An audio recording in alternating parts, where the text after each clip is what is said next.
عرض کیا جی رب جلیل، فرمایا میرے محبوب کی بارگاہ میں چلا جا۔ آج میرے محبوب کی بارگاہ میں مقدمہ آ گیا ہے، جا کے میرے محبوب کی بارگاہ میں چلا جا،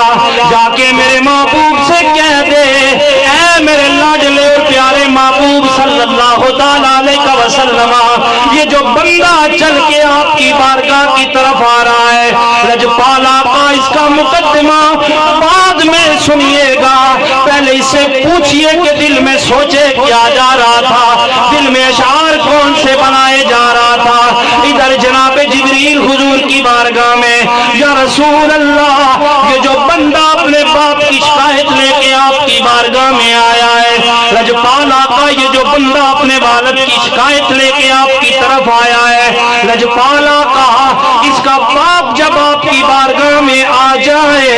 حضور اس کا مقدمہ بعد میں سنیے گا، پہلے اس سے پوچھئے آتے ہوئے دل میں سوچے کیا جا رہا تھا۔ ادھر اس کا والد حضور کی بارگاہ میں آتا ہے، میرے آقا نے فرمایا آ میرے غلام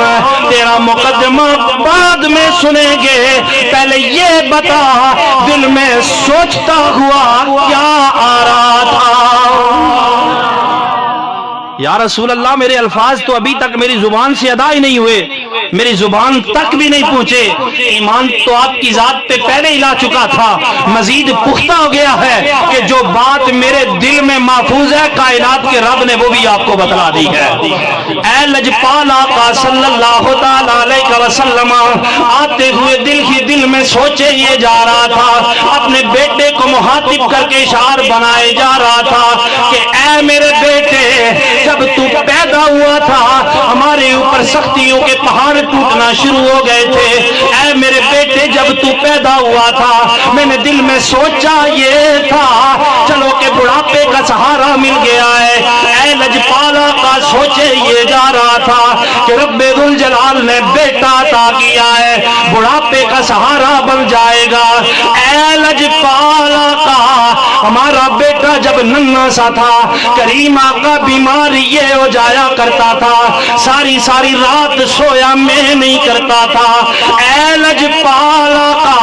اپنے بیٹے کو آرام دلانے کے لیے سخت سرد کی راتوں میں کام کیا کرتا تھا۔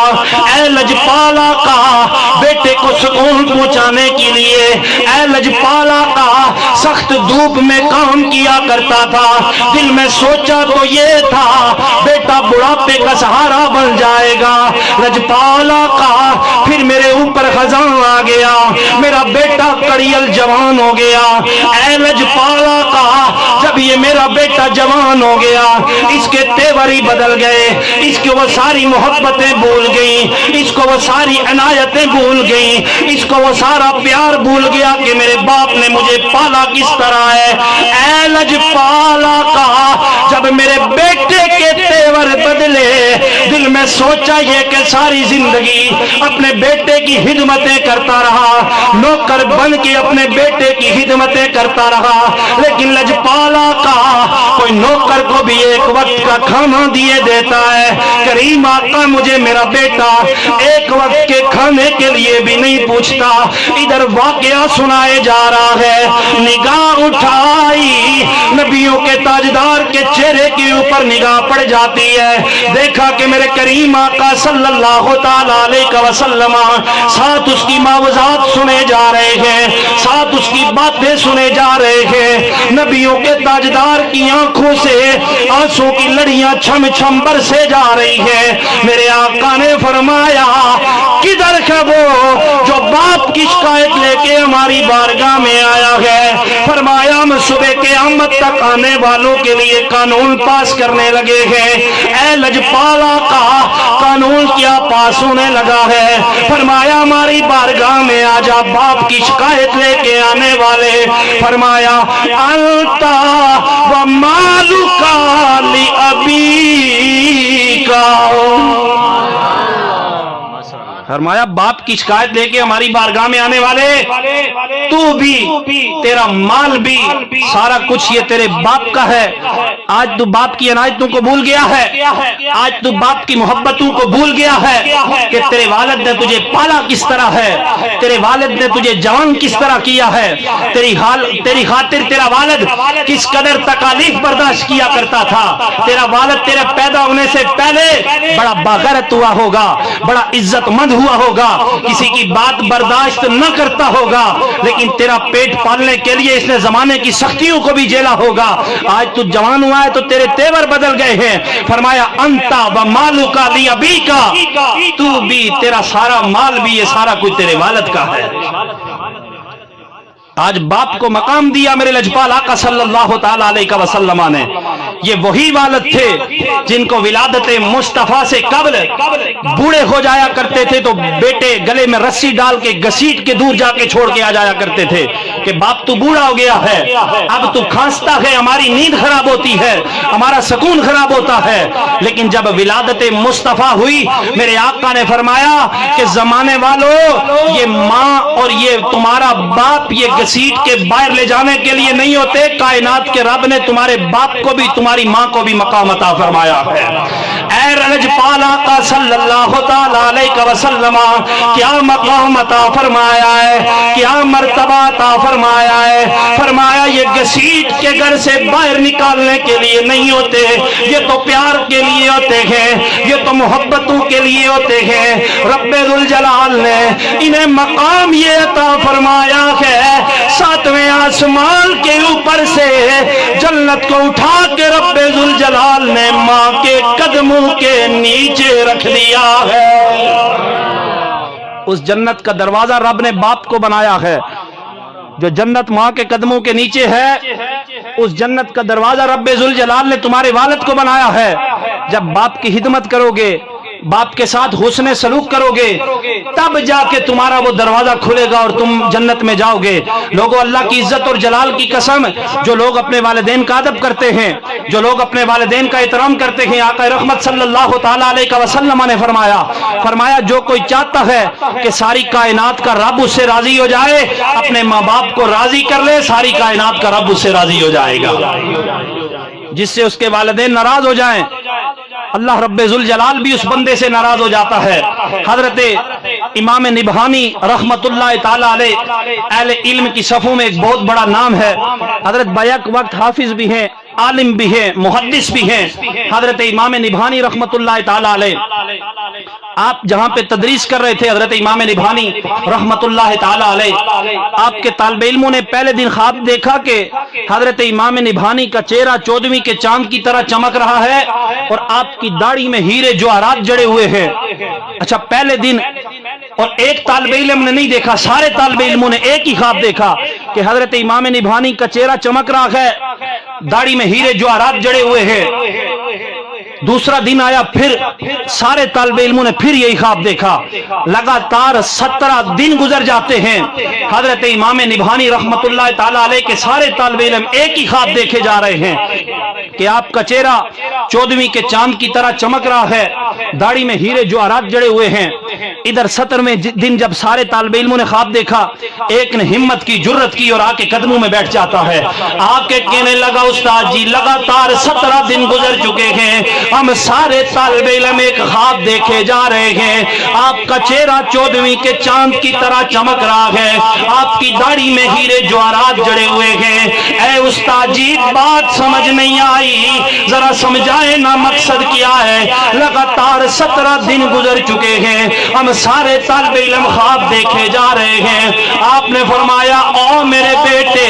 جا، چلا جا، یہ میرے اور رب ذوالجلال کے درمیان راز ہے، اس راز کو راز ہی تیرے نے دے، پردہ نہ اٹھانا۔ کہنے لگا استاد جی آج بتائیں گے تو آپ کی بارگاہ سے اٹھ کے جاؤں گا ورنہ نہیں جاؤں گا۔